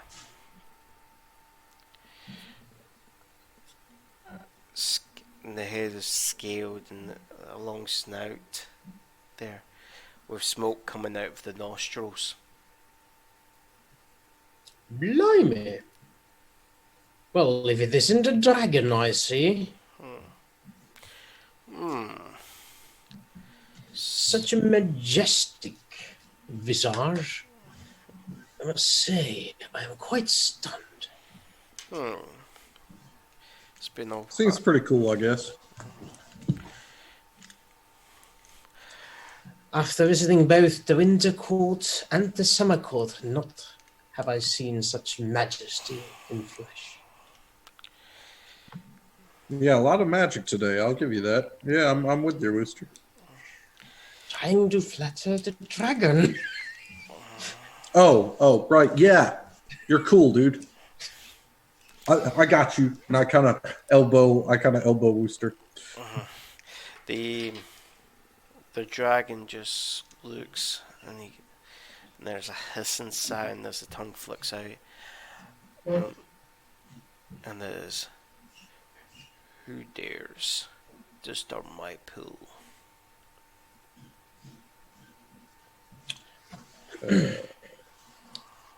So the name is Ezekiel. That's Ezekiel. Ezekiel. I am a wizard of the court. The white wizards. Ezekiel. Can I get you to do a guile roll? Yeah, that's got a 1. No, that's a 0. Cool. On my guiles. 2. Hey, I'll take that. Yeah. I'm cool with that. That's about the best I can do on that thing. You could have rolled a 4, but the chances are it's very rare for you to roll a 4. There's just a chuckle from the dragon. He goes,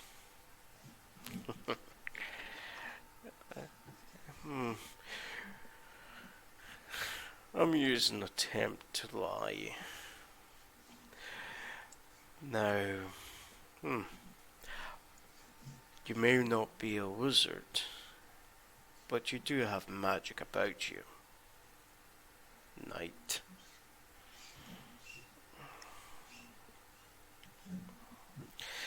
Now, again I've said, why do you disturb my property? I just look over and I say, Other Ezekiel, you want to cover this one? Her Majesty Queen Titania requested a phial of the spring's water, and as mere servants, we had no option but to obey the commandment. I have told the queens not to disturb my slumber. Oh, I'm being generous today. I'll give you a few options. You can either complete a quest for myself, and I'll give you the file, or if you abandon your quest for the Queen, I will send you where you need to go. It's clear you're not of the NeverNever.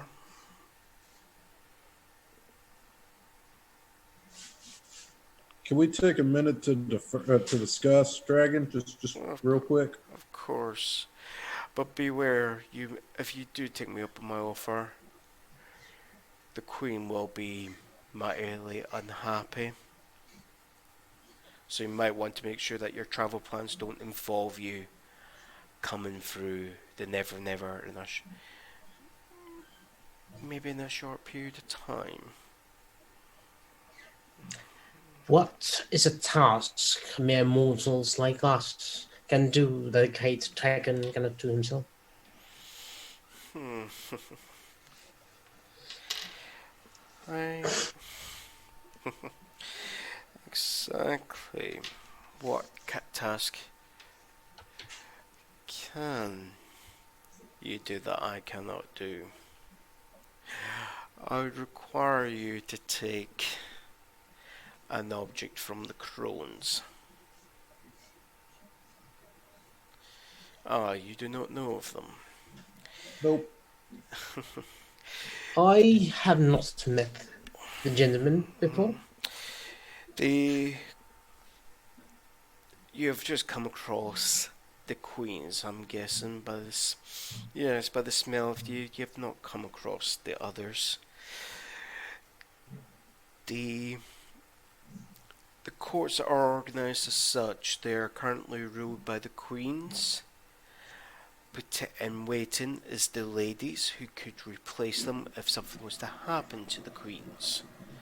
But there is also the crones, the ones that once were. They may not be the current rulers, but great respect is given to them and still great power because they have knowledge that no other has, apart from the truly powerful.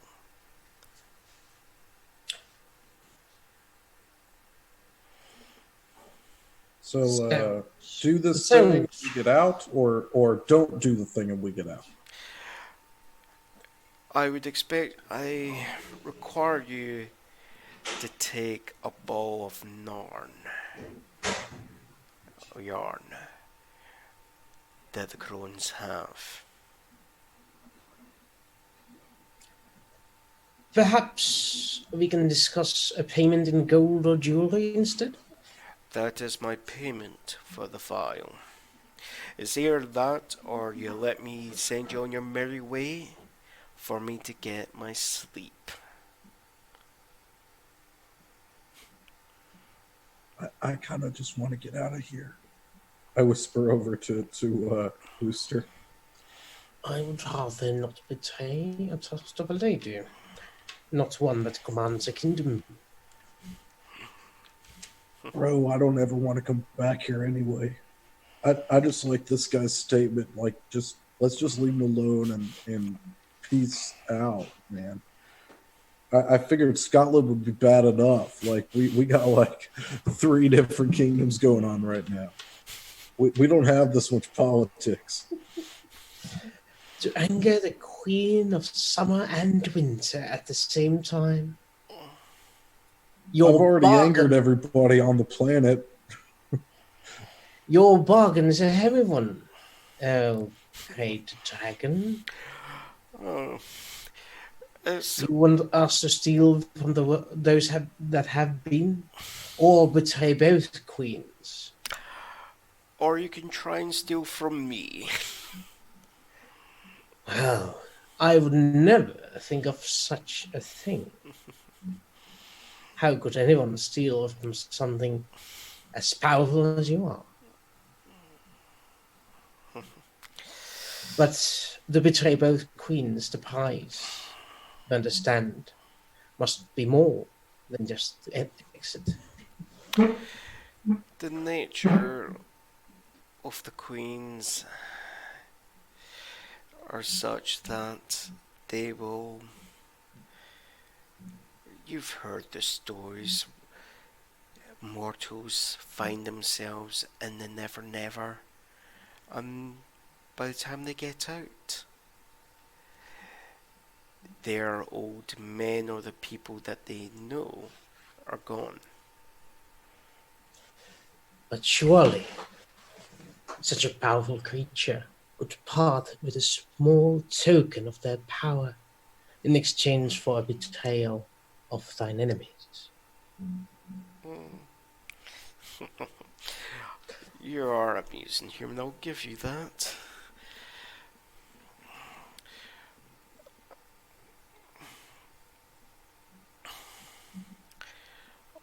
This is what I'm willing to do. I will send you on your way if you leave me alone, and I will give you one of my skills. That is exactly what I would have asked. But beware, human, you can use it to call on my aid once, and only once.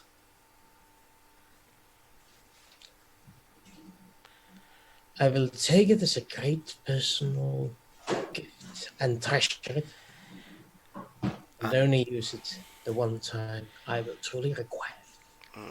And the other thing to be aware of, human, is only for you to use. Because you have amused me. No one else will gain the benefit of my boon. Now, where do you seek to go if you accept this? Edinburgh, Scotland. Yes, I know of the place. And just out of the corner of his mouth, a wee stream of flame shoots out, and a window opens up. You will find yourself close to Arthur's seat. I'm sure that's most acceptable to you. That will be enough. Thank you. Where is that? Arthur's seat is right in the city centre. Okay. Well, it's in the centre of the city. It's actually Close enough. Close enough, as Rooster said. Got it. Oh, Okay. okay. And you, all of you, take a step through the portal.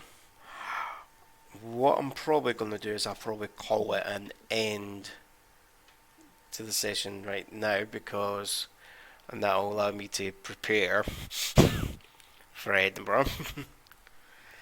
Well, then, Doesn't everybody need to like prepare for Edinburgh? Isn't that like the, Edinburgh's fine. That's well, to be Right. honest, every time our game master goes to Edinburgh, he does have the pack.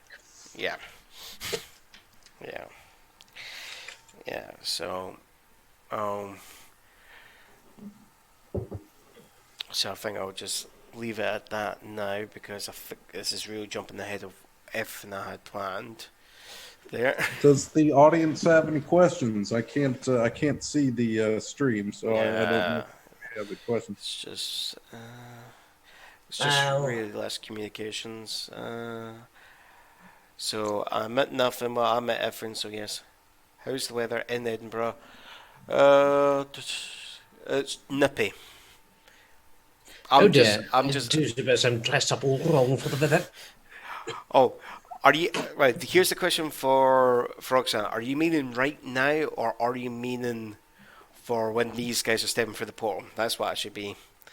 What's the Well, I can question? always magic myself some water bottles, hot water bottles underneath my jacket. Just Because the latter, right? If it's in the storyline, we're talking July time, so it's either going to be sunny or pissing down with rain. so 50-50 chance of Yeah. rain. Yeah, So really. it's either gonna rain or it's gonna hella rain. Yeah, more likely than anything else. Okay. Fair enough. Alright, so let us move on to any announcements. As far as I can tell, the Babylon project will continue next Saturday on schedule. And there is so far no announcements of any delays. Cool deal.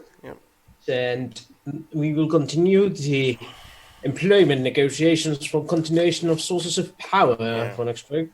We'll see if John will pay us our due. Yeah. But as schedule goes, there's not going to be any strikes whatsoever in schedule, but the labor union is looking forward to the pay negotiations. I'm just double checking my schedule here. Let's see here.